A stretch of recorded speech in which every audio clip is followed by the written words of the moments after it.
afternoon, everybody, and welcome to this Solution Talks, the Circular City Lens.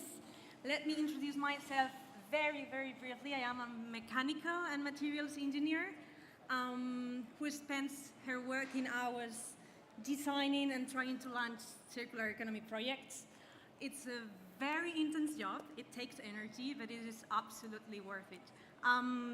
We will talk today about this love story between the cities and the circular economy. And as you know, each story has different angles, different perspectives.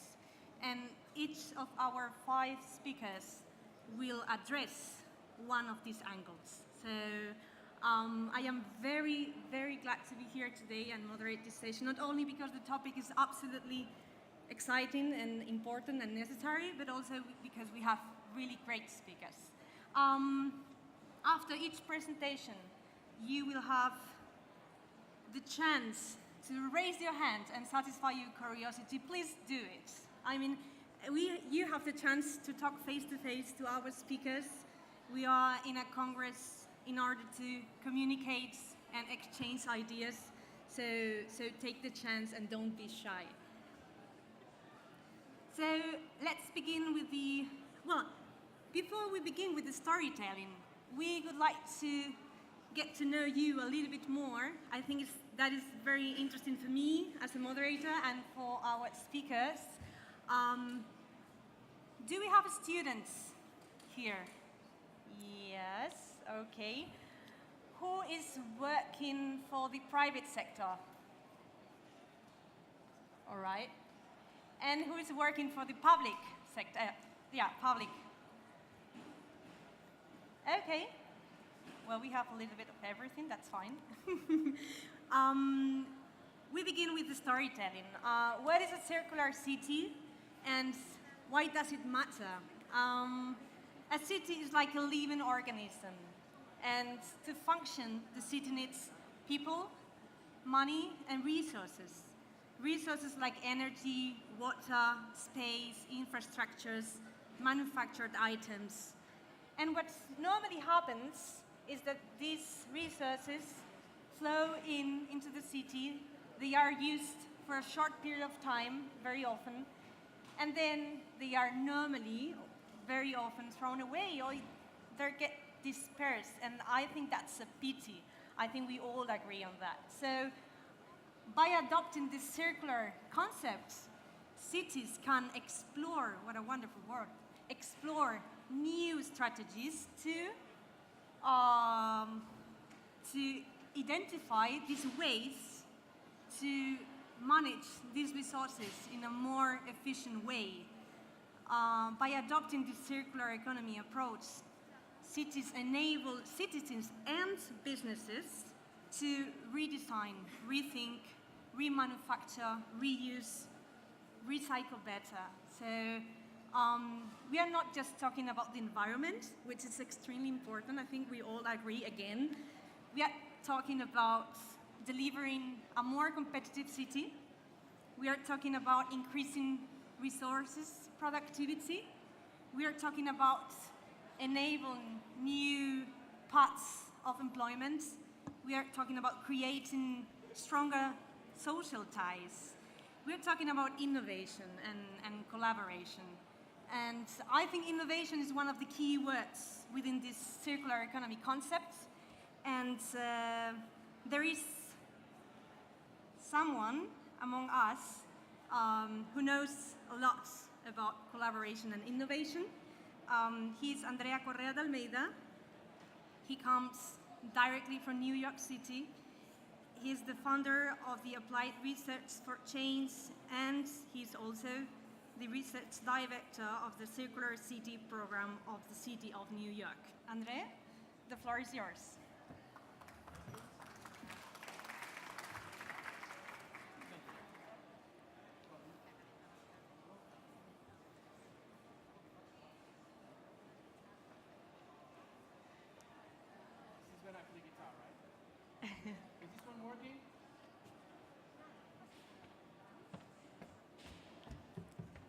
I had to get stuck in a place, so that's why I always prefer the microphone.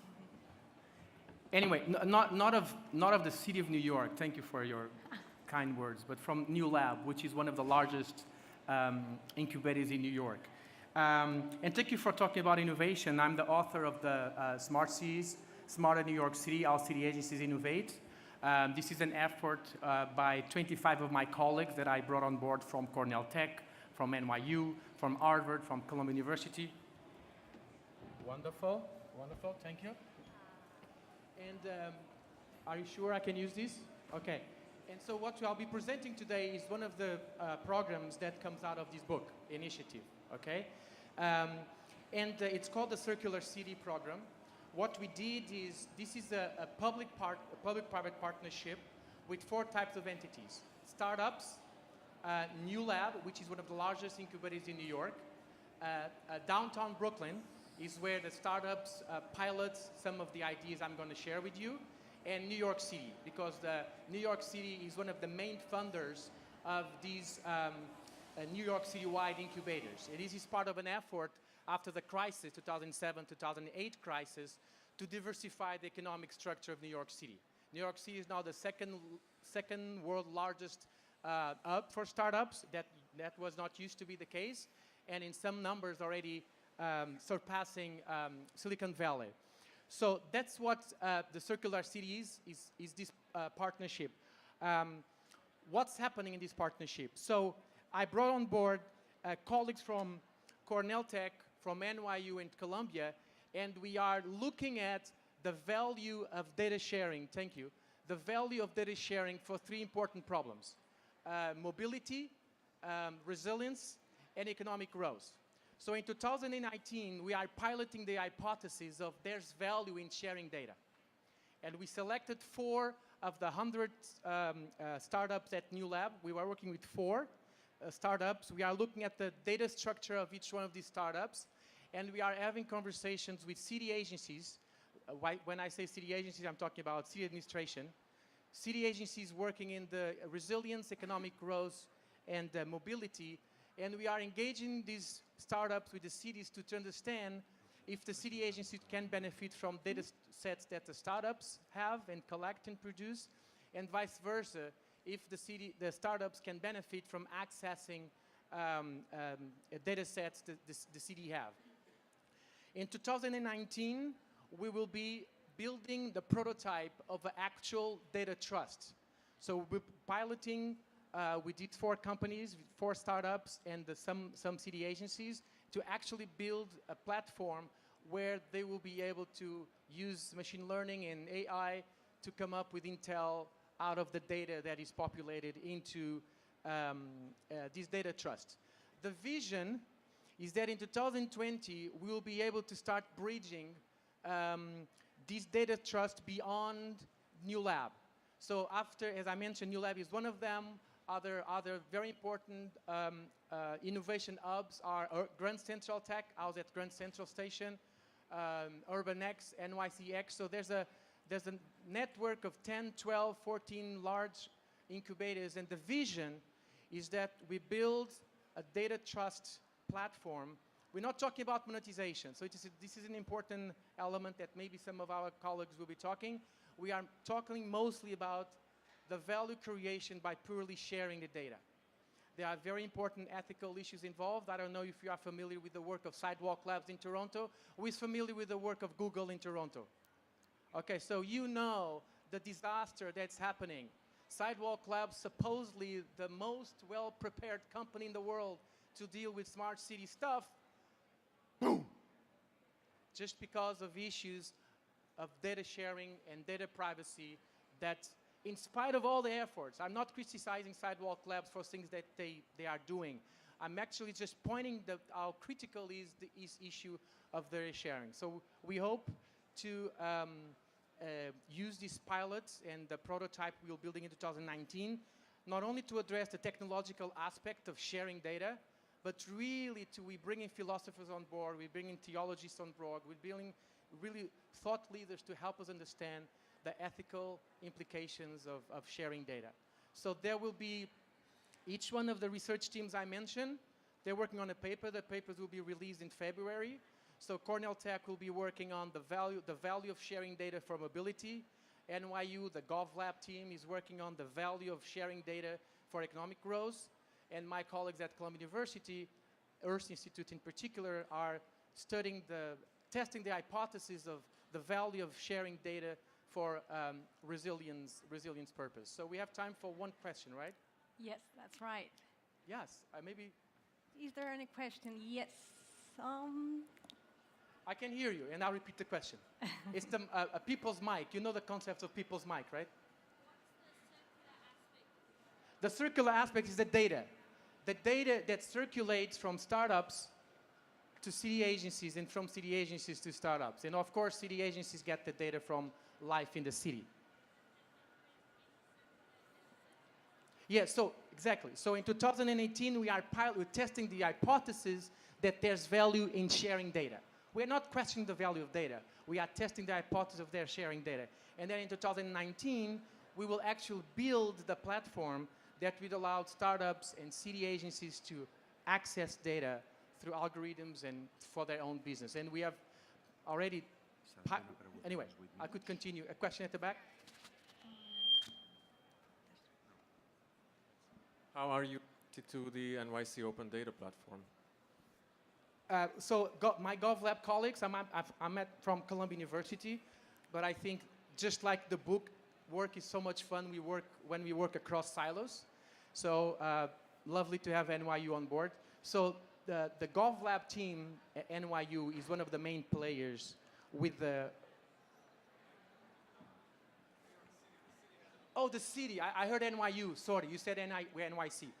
Sorry. Yes. So New York City, as the new CTO, is here somewhere today, and we are partnering with them because they have a major initiative. Currently, New York has a major initiative to standardize data within the city agency for their open data platform. So they will communicate. This new platform, which focuses primarily on startups, will communicate with the larger. So thank you for the question. All right. So we go on. Thank you very much, Thank you. André.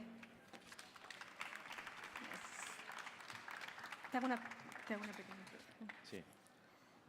Thank you for... So I made a very brief introduction, Francesc.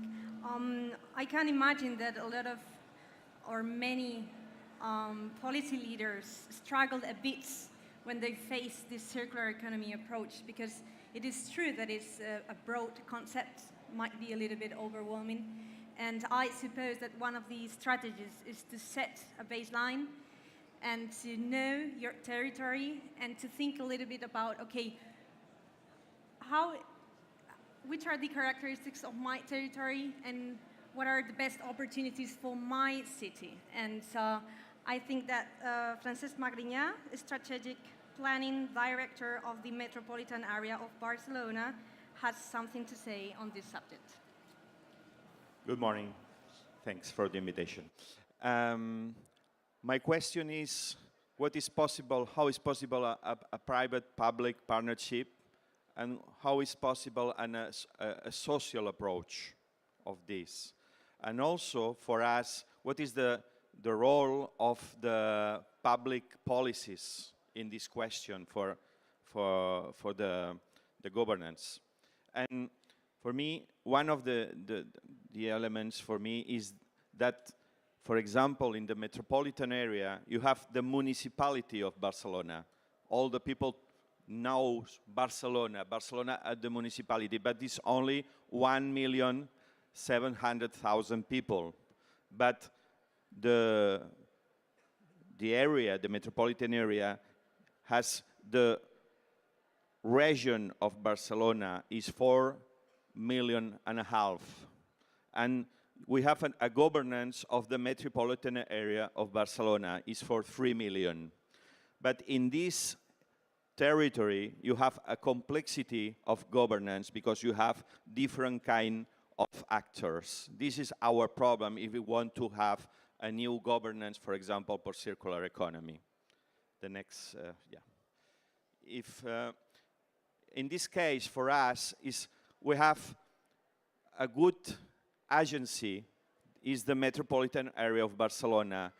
He has a leadership for a metropolitan approach. One with Barcelona municipality, because Barcelona municipality is a leader of innovation and entrepreneurship. But at the same time, we recognize that the industria and the economy is in the metropolitan region with the fourth industrial belt. But we can introduce the innovation in a metropolitan area of Barcelona with the 3 millions. For this, we have organized a strategic plan of circular economy with 3 axes. Industrial symbiosis with the social and economic development area of this organization, with a program, metropolitan program of industrial symbiosis. Also, agro-urban synergies with agroecology, and also one of the elements and the most important questions is how is possible to transform a waste to a resource. And for this, we are collected with the area of natural resources and Barcelona Active, because it's the leader in municipality of Barcelona of entrepreneurship and formation and innovation. With this, we have localized the different areas for these 3 axes, and we have collect all the initiatives of municipalities. We have 36 municipalities in this area, but there are a lot of initiatives. Every municipality, or some of them, has initiatives of economical circular economy. At the same time, for example, in this case, you have in this area, the green area, you have a problem, a prevention and risk of fire. For this, we have made a program of forestry actions. 5 years ago, it was only a few actions of 1 or 2 municipalities. Now we have a plan for 8 municipalities altogether. And at the end, we introduce biomass energy for local use with the different elements. For us, the question is, there are a lot of fragmented initiatives with the municipalities, but it's very difficult to collect all together in a very interesting public-private services. And the third one, with the waste and resource, we introduced this cooperation between Barcelona Activa and the university, also with the different areas of the metropolitan area of Barcelona. We have collaborated with the university with a program for 2028 with new occupations of the circular economy, environment, innovation solutions, an answer to social needs, and demonstrative and applied projects. We have introduced a campus lab and also a hackathon with the Recircula Challenge. And in this case, we use the experience of the university, but because the university is a laboratory of circular economy. It's a good experience at this university, and we introduce in this approach of Barcelona, you can see the neighborhoods, the more poor neighborhoods of Barcelona, and one of them is Bon Pastor y Baró de Viver. And then we have chosen this district because we want to extend the innovation district of 22 Arroba to the north, and we have chosen this neighborhood to introduce all the experience of circular economy that it already exists, and we want to introduce this space and a space of innovation to introduce the new startups. And at the same time, we introduce circular economy in a social approach. Thank you very much.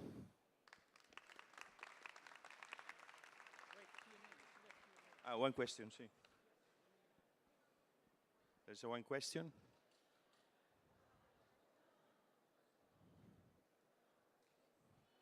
Yes?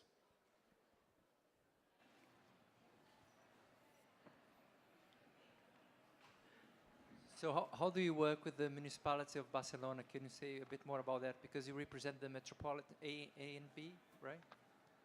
You are from the metropolitan administration. How do you work with the municipality Ayuntamiento de Barcelona? I am director of strategic plan, and my strategy is to work as a resilient territory. And we start a little bit about reflection about the studies, and we enter into actions. And the first action, it has been to promote a new platform with the industrial symbiosis program. We have started with 36 municipalities. We have chosen 5 or 6 municipalities, and we have offered a new platform to collect all the dates for this data system, to promote the companies we work with waste and companies we work with resource. And we promote projects, special projects with people who are specialized in this for each case, and we promote from the metropolitan area. We pay programs to pass from the waste to the resource. At the same time, we have connected with municipality of Barcelona. That municipality of Barcelona has a very good programs of entrepreneurships, and we have choose a neighborhood, is Baró de Viver, and connected with the university because we want to introduce the new programs of formation about circular economy. This is and also we have introduced different programs, for example, the experience of fire with these 8 municipalities. We promote the collaboration, the municipalities, and we wanted to scale to all the metropolitan area. At the future, we want to be an example for the regional metropolitan area. Okay, thank you very much, Francesc. Thanks. We have talked about policy. Let's talk about industry. The private sector has a transforming power within this circular economy strategy. And one of the ideal testing grounds is the construction sector, the construction industry. Why?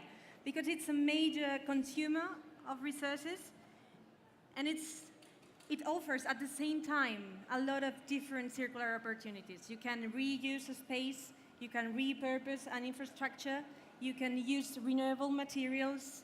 Well, it's, I think, a very nice playground for circular economy believers like Stephan Anders, who is director of the German Sustainable Building Council certification. Stephan, the floor is yours. Thank you. Yeah, do you know how much waste we have from the construction industry in general? So in Germany, 60% of all the waste is from demolished buildings. That's really enormous. And at the moment, we use these materials for the underground of the streets, or we give it somewhere and we don't use it for another building or for another type of construction. So it's really a big case, and this is what we are interested in. So I'm come from another perspective. I'm focused now a little bit more on building materials and architecture, but we are also dealing at the DGNB with the circular economy aspect on a district level. So let me say some words about the DGNB. We are the European biggest network for sustainable construction with around 1,200 members, from architects, building manufacturers to project developers and cities. We have developed with our members a rating system for districts, interiors, and also buildings to evaluate sustainability, because always when you discuss the topic, everybody has something different in mind, and we want to fix it in some criteria where you can optimize. We have also an academy where we offer, for example, trainings, have also a university cooperation with more than 60 universities, also outside from Germany, and we were working in Europe, but also outside from Europe with our system and academy. So I think very important to strengthen circular economy in the building industry are three basics. The first one is transparency. So at the moment, construction or the demolition look very often like this. So everything is destroyed, and we don't use really the materials. We can separate the materials. We don't know, that's also a big problem, what is really inside this building. So are there asbestos, are there heavy metals maybe inside? And so what we do nothing with the materials, and we use it, as I said, for construction of roads or something like this. What is an important point on the certification process? So, for example, we document all the materials we put into the building or for the urban district. So you can say after 20 years, if you want to exchange there something, you know what materials are inside. So, for example, asbestos 20 years ago were also the best building material ever. And then we know, you see, okay, it's not so good for the health. And we know there are also other materials that are maybe not so good for the health, but we are still working with this. So I think transparency is really key in this topic. The other one, if you plan and construct new buildings, is to use natural building materials like wood, straw, cotton, clay. I think this topic of wood is really strong at the moment, that it will wood skyscrapers and wood in the city. Here, for example, is one really nice product from Neptune. They collect all the seagrass and the Mediterranean Sea and make their insulation with that. So totally 100% natural and really on the circular economy aspect, really great. What you can also do if you can use this really poor natural building materials, you can use products where are 100% recycled. For example, with the cradle-to-cradle certificate, maybe you heard about this, but there are also other certificates who make it transparent where the building materials is coming from and what you can do with that after the life cycle period. And what we are also focused on the DGNB system is to make a life cycle assessment of all the materials. So where the material is coming from, how much emissions you will have for the transport, and so on. I think this is also a key, basic too. And the third one I want to explain, doesn't work.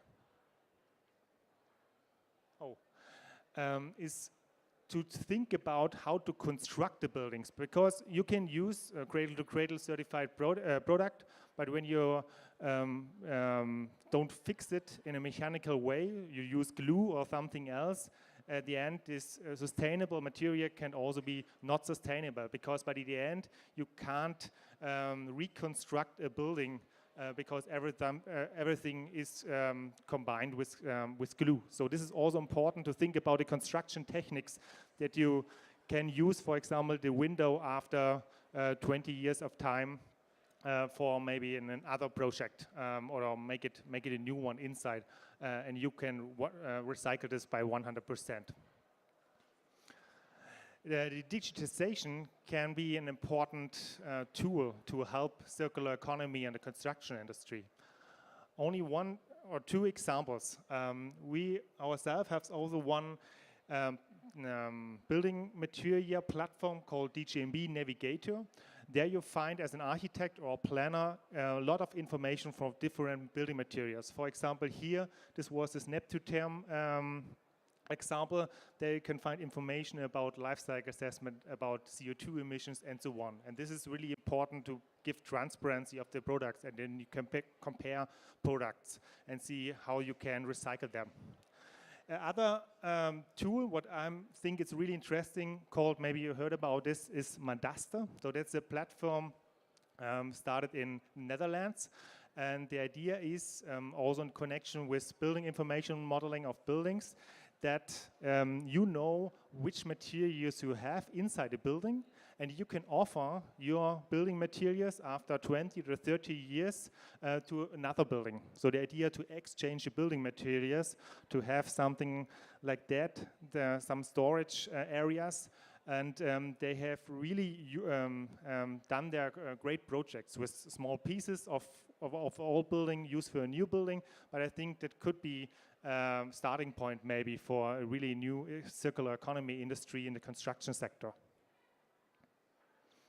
And at the end, there's already buildings who are building in a circular economy way. So we have certified, for example, one project in Germany, and they developed their also a recycling concept for this building. I think it was not so easy to explain to the client that you have to think also about the recycling after 50 or 100 years of time. But they had developed there such a concept. And for example, this facade here, they are fixed not with something, but you can push it away like this. You can, with the crane, you put it in and throw it out and use it also for other buildings. So there's no glue inside, and everybody could be reused for other building. I think that's an interesting way. And if you want to know a little bit more about our idea of circular economy and how we can integrate this in the construction industry, you can download here also our DGNB rating system with around 30 criteria, where the circular economy aspect with different bonus points and so is one important aspect next to all the other important issues like design quality and Baukultur. Thank you very much for listening, and then open for question. Thank you, Stephan. So, do we have any question from the audience? No? No? I have one question. You have great tools to make more circular approaches, but sometimes what it happens is that the stakeholders of the value chain, of the construction value chain, they are not aware of these tools. You know, there are, for example, SMEs, they are very focused on the daily life. They're very focused on the surviving. I mean, they are not aware that there are so great tools. How do you disseminate these platforms? How do you reach the stakeholders of the value chain? Yeah, this is why we as an organization have so many building manufacturers also in our membership, and explain them why it is important to think also about the future of their building materials. And there are still some innovative companies who produce their new types of carpet, for example, where they recycle the carpet we have in our office. Is recycled from fisher nets from Interface is the film. They collect the fisher nets from outside the sea and recycle them and do them carpet, and we use it like this. And there are also some other companies. They think more to that you rent, for example, a window, or you rent to see through a window, but you don't buy it. So the end, after 30 years or so, the building manufacturers has to look what they're doing with that. After 30 years, they get the window back, and so there's a different thinking inside, and it's now the starting point. There are a lot of companies who are dealing now with the aspect, and we try to promote this. Okay, thank you very much. Vielen Dank.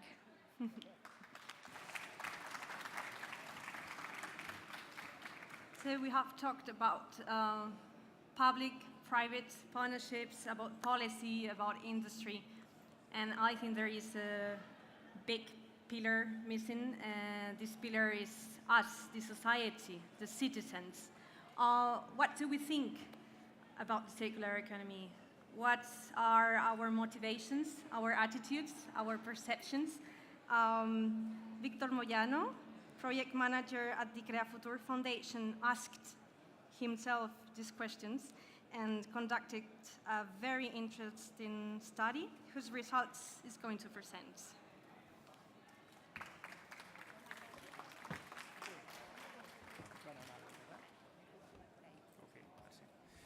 Okay, thank you very much. As you're right, citizens play a key role in terms of circular economy in our society. I'm going to show you some data regarding citizens' point of view by means of this research, Citizens and Circular Economy, which was presented last July. One of the main objectives of this research was to understand the citizen, to understand the consumer, to understand their attitudes, their behaviors towards sustainability, and towards the adoption of circular economy practices. So we carried out different activities for this research, including a reference trip to Scotland. As you know, Scotland is one of the reference countries in Europe regarding circular economy. And finally, we carried out a quantitative research in Spain and in Scotland. We wanted to compare Spain with this reference country, Scotland, in terms of citizen awareness. So I would like to share with you just 4 key findings of this research. First one, citizens don't have sustainable awareness. This is very, very important key finding. Citizens in Spain mainly. Let me explain this with some data. First of all, we segmented the citizens according to their attitudes, and we obtained 4 different profiles of citizens.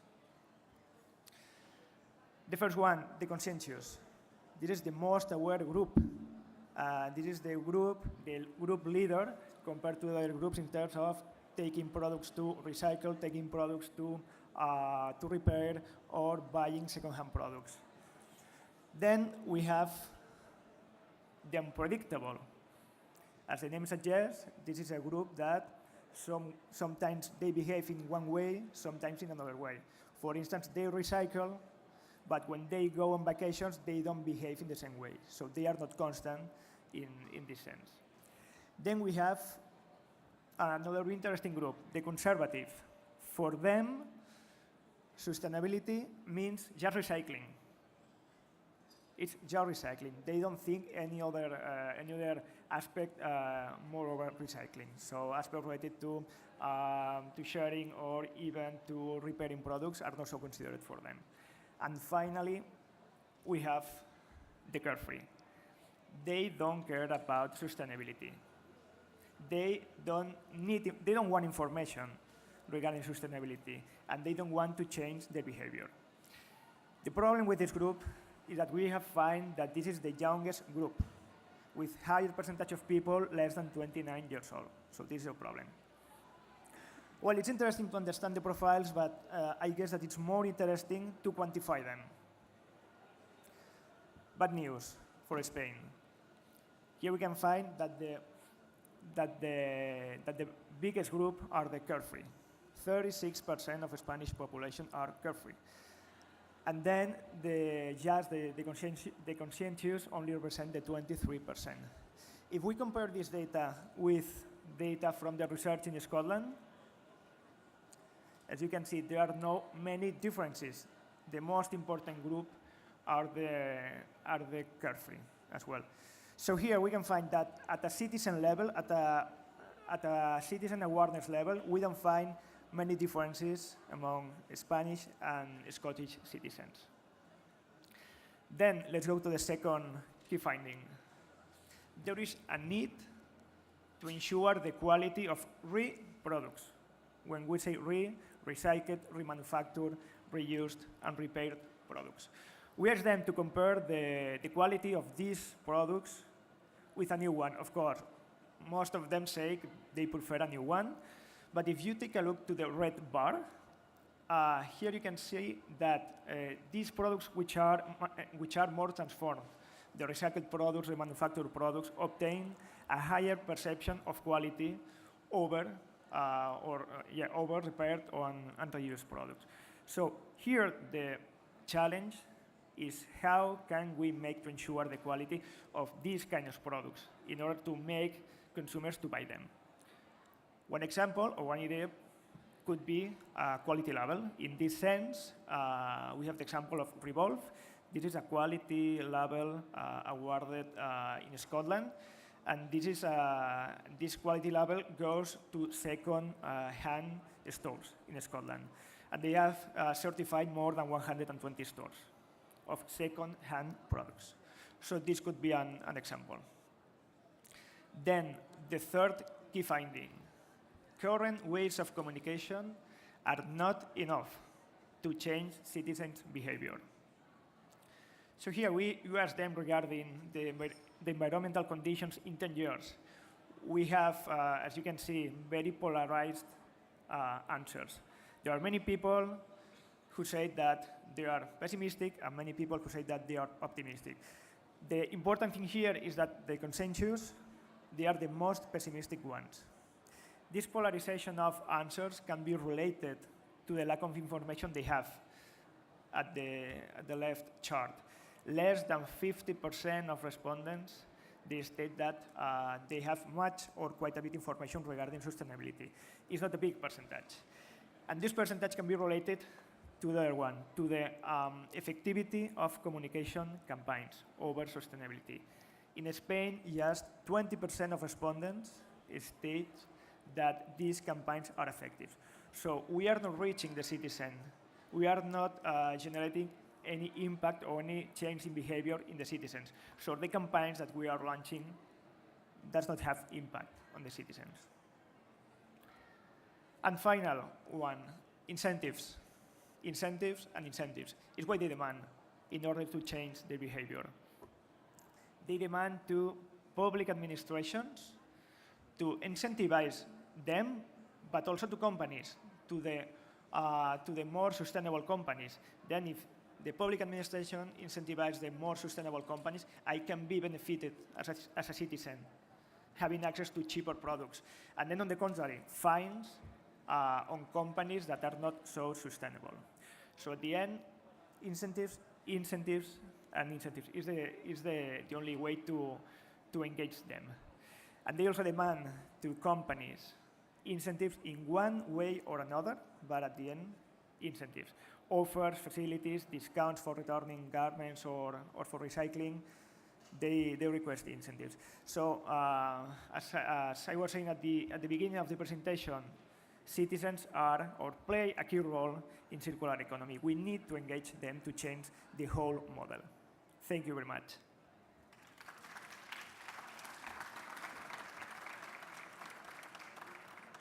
Any question?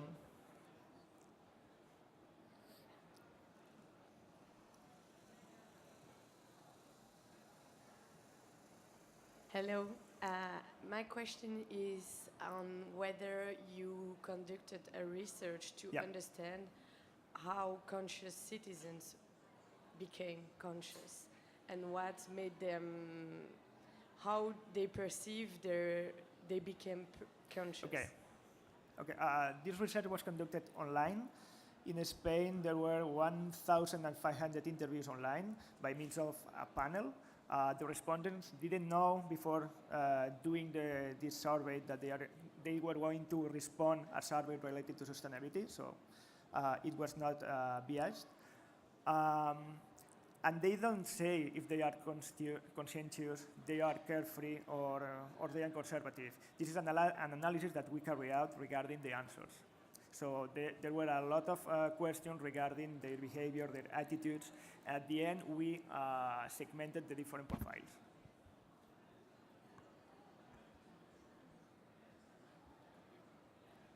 Yes.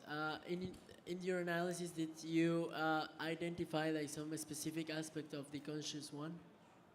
Some specific aspects? Aspects of the conscious one that like repeat in each person. Yeah, they are this target. They don't have a demographic specific, or they don't have specific demographic differences among our targets. But we have to say that the conservative, they are the oldest target, and then the carefree are the youngest target. The conscientious, in terms of age and gender, they are similar to the rest of the general group. Thanks.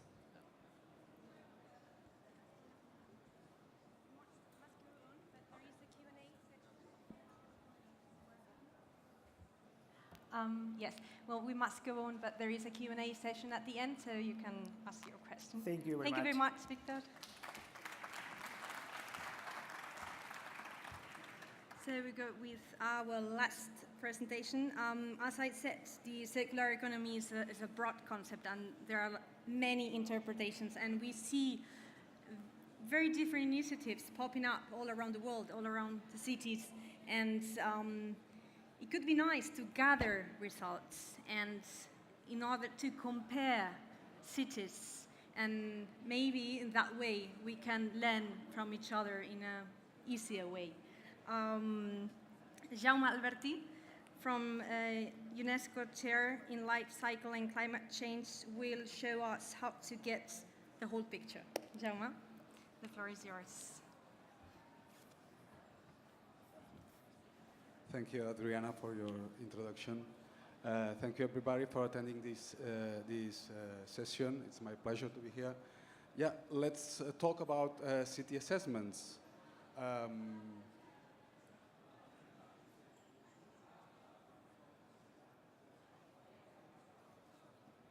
Okay, don't panic.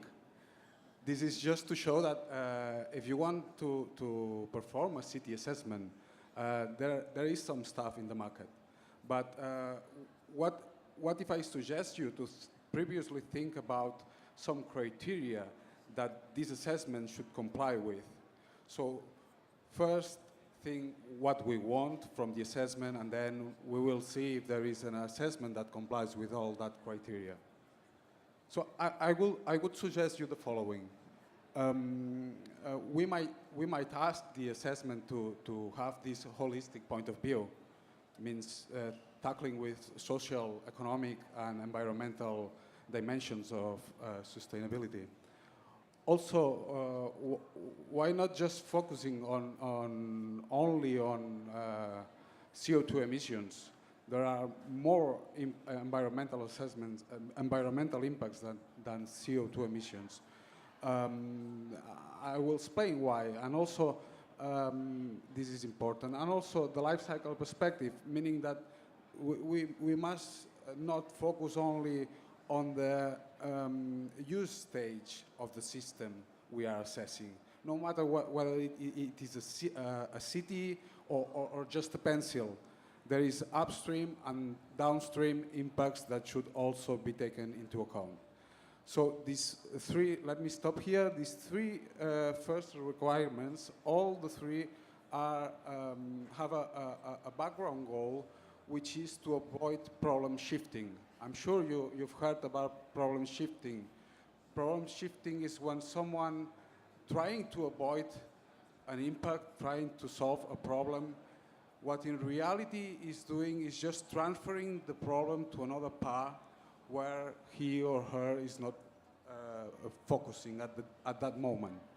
I mean, if you don't have a broad picture of the system you are assessing, you can commit this problem shifting, and you might think that you are solving a problem. Oh, I'm great. But then, in reality, what you are doing is transferring the problem to less developed countries, for instance.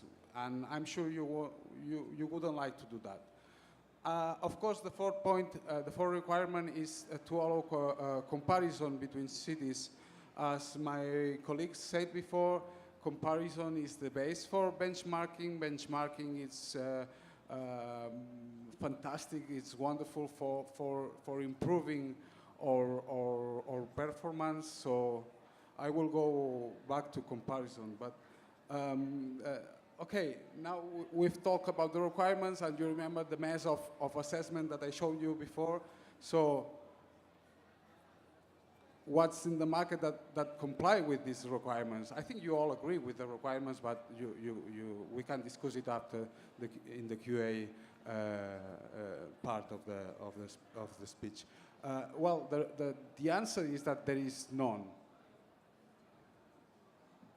Okay, so I need you to help us to apply the method that fulfills those requirements to real cases. And I would be glad to hear your ideas after the session. However, imagine that we had data complying with this life cycle perspective, this holistic perspective, this multi-impact criteria. Okay, imagine that we have that, the global warming potential, let's understand the CO2 emissions from different cities around the world. Even in that case, the problem is that we cannot compare those results. For instance, we know that Barcelona is 4 million tons of CO2 equivalent. Zurich is 1.8 million tons CO2 equivalent. I might ask you, which city is better? And I firmly believe that you cannot answer that question. And the reason why you cannot answer that question is because Barcelona and Zurich are different. So let's look at which differences should be included in the assessment so that in the end you can compare those results. The idea that we are putting on the table so as to allow comparison between among cities is to take into account, of course, I'm sure it comes to your mind, the issue of the number of inhabitants. Okay, the first difference between cities is that they do not have the same number of inhabitants. Okay, great. Then what we will do is to divide the amount of impact, let's understand the CO2 emissions by the number of inhabitants. Okay, but what if we add to that number of inhabitants the way those inhabitants live? I mean, inhabitants from Zurich and inhabitants from Nairobi do not live the same way. So in order to be able to compare Zurich with Nairobi, New York with Bangladesh, Addis Ababa with Barcelona, we need to include how the inhabitants of those cities live. The way we measure how these inhabitants live, it's a way that has been performed by UN Habitat, and it's this City Prosperity Index. A good point from this City Prosperity Index performed by UN Habitat is that it's helping to include in the environmental assessment the other dimensions of sustainability. So, of course, life cycle assessment is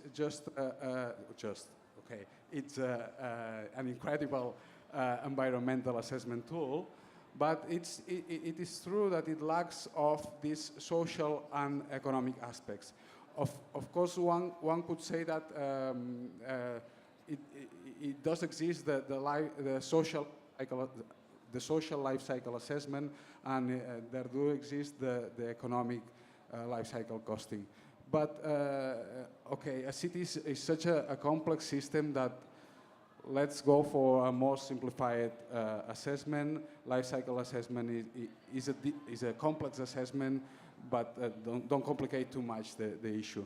So the idea is that with CPI we are including these economic and social dimensions into the environmental assessment, having somehow a life cycle simplified sustainability assessment. Okay, just a wrap up, and yeah, what I was saying about Barcelona and Zurich, you see the position of Zurich. Once we divide by the P, it's million inhabitants. If we divide by CPI, of course, people in Zurich live really well, so no problem at all. But if we combine, then Zurich goes here. Instead, Barcelona increases one position. So in this case, I would dare to say that Barcelona is environmentally behaving better than Zurich to provide prosperity to their inhabitants. Thank you.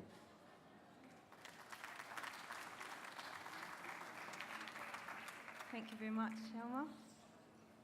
Do we have any questions? No. So I have one.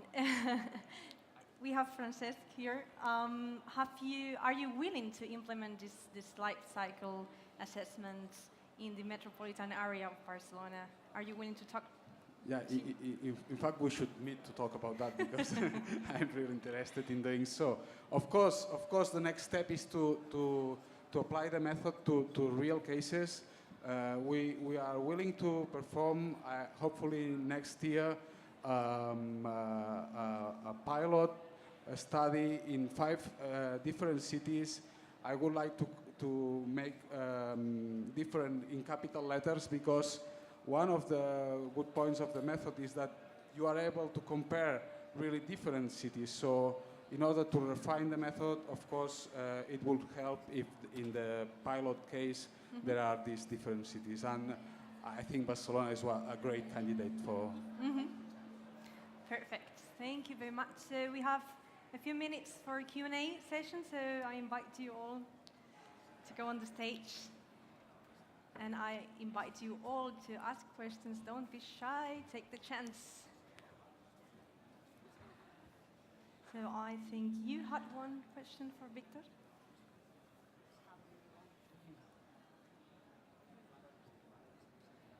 This is a question for Victor, but also to the whole panel.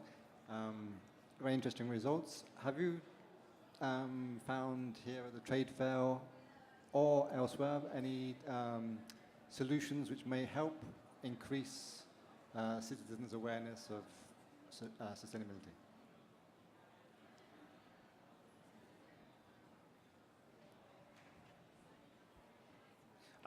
Thank you so much for the question. I guess that this is not a question for me. We are just analyzing the citizens' behavior. But what they say is that the campaigns that we are launching towards them in these terms, in the area of sustainability, you need to behave more in a more sustainable way. We are not impacting them. So we need to change these campaigns for other campaigns to make them change their daily behavior. So one example in the research, for instance, is the citizens put example of these campaigns of plastic bags in the sea. So every week we see TV programs, we read reports in this regard, but at the end it does not impact in our daily life. So we need more campaigns, more information, apart from incentives, to have impact on our life, on our daily life. Thank you very much, Victor. So, do we have more questions from the audience? No? Okay. Yeah, Francisc?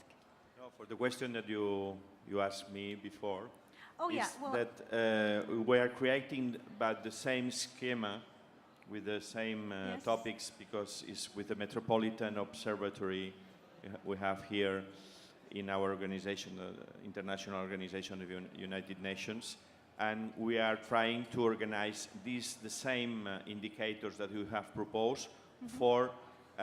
In Barcelona, we have Barcelona municipality. We have 33 neighborhoods, and we have organized for the metropolitan area altogether 260 neighborhoods, and for this we are trying to calculate these indicators for each neighborhood, and we like to talk about this because it's necessary if we want to introduce the new policies or public policies. It's interesting to organize what is the situation, also the cities, but the neighborhoods, and how one neighborhood can improve. There may be no questions, but we can engage in a dialogue here, right? Of course you can. So I think that's really critical in this presentation as well. I mean, one of the things that the entire smart city space is missing in urban tech specifically is impact assessment frameworks. And there are, again, 1% of the cities that have the resources to engage in all types of experimentations without really caring for the results, and the process itself is cool and galvanize the people and the stakeholders, such as cities like Barcelona or New York or my Lisbon, or I think much more critical and urgent is how can cities that do not have the resources to engage in these science fiction conversations justify and build innovation platforms. And I think impact assessment frameworks that shows that the cost benefit in a much more visible way are absolutely central for all the conversations that we are having here today and yesterday and 2 days ago. Thank you very much. Yeah, in fact, measuring and metering is important, and it's providing the sources for the impact assessment that can be done afterwards. But even the results from the impact assessment must be used for something. I mean, we must not just calculate the number of CO2 emissions for the sake of having the number. These frameworks, as my colleague is saying, provide to policymakers and decision takers the tools to improve and the tools to share with other cities that best available solutions. Let me. I don't know if we have time to raise another question. Do. Yes. Oh, that's great. That's great because I 8 have minutes. a great question to ask to my colleagues and to the public if they want to participate, which is and related to your presentation, because you showed like 3 levels of governance, but that's making me remember the question of what is a city, because come on, we are a smart city, World Expo Congress, we can talk about cities, IPCC, but does anybody knows what a city is? Because if we don't ask that question to ourselves, we really don't understand the system that we want to assess. And that system can be just the metropolitan area, can be just the municipality, can be the whole area metropolitana, so the region, I mean, and it goes from 1 million to 4.5 million people. So results will be really different, the number of systems will be really different, and okay, if anybody has the answer, I will be glad to listen to that. Thank you.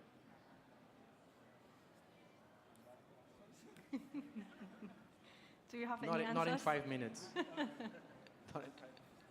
have 7, huh? Not short answers. But if there's no questions, I mean, to your point again, certainly impact assessment tools should be used in practical terms, and not only for the policy makers. I mean, building upon the work that you did with citizens, I mean, if you want to galvanize the citizens, if you want to even maybe ask for a little bit of money from the citizens or, donors or, we need to show them the value of interventions.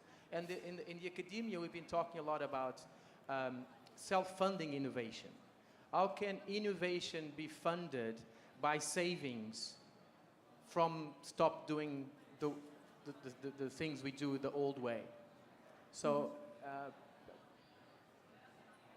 think about the global south and the incredible urban dilemmas that facing there, and not every city can engage in these amazing conversations, but Francesc, yeah. For me, the problem in our society, there are a lot of initiatives, but there are a lot of fragmentation of initiatives. In the metropolitan area, we have an area of 4.5 million is an economic system. We can consider as this, with the academia and also with the politicians, but the mobility is for 5.5, more or less. But after, we need to encourage policies, not as a sum of different municipalities, but as an agglomeration. And for this, we need indicators that for public competition between different municipalities, we can organize a metropolitan policy. And we have introduced these indicators for this. To answer your question, is this, that we need to compare these 200 neighborhoods that in the metropolitan we have, and with this it's possible to make a new policies. But for this, we have 36 measures, but we have 300 or 250 neighborhoods, and with this we can propose metropolitan strategies. Mm-hmm. Yeah, collaboration is in fact a key factor. It's not easy. It's not easy. That is yes, Stephan. Maybe one aspect or one idea about rating on cities. I think it's not really important how many persons in the city live. Maybe you have to focus only on one person in the city and the average, how much CO2 he produces because he have not a chance to use public transport because it's not exists or it's not so good. So I think the main focus should be the person itself and how he satisfies in the city, but also how much CO2 emissions, for example, it have.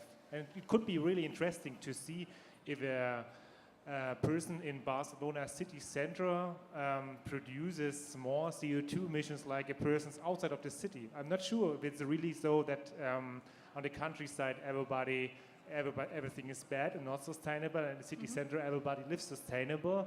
That could be an interesting research point, I could imagine. I'm glad you mentioned that inter-municipality collaboration, because, I mean, just to challenge you, and a question could be how relevant is the definition of a city. I was on the phone yesterday, a few days ago, with the China Development Bank, and they are not interested anymore in smart cities. They are interested in smart provinces. I was with a group of 30 Brazilian mayors 2 months ago, and they are not talking about smart cities. They are talking about smart states. I was in Columbus, Ohio 2 weeks ago, and they were talking about smart regions. So an interesting conversation for your organization would be, how do you reconcile the city focus with this other movement that's going on, like this nation building bottom up, right? Where we progressively expand the boundaries of our references points. That's a great point. Thank you for raising that up, because it allows me to talk about the boundaries of a city. And regarding the boundaries of a city, you can saw them on two perspectives.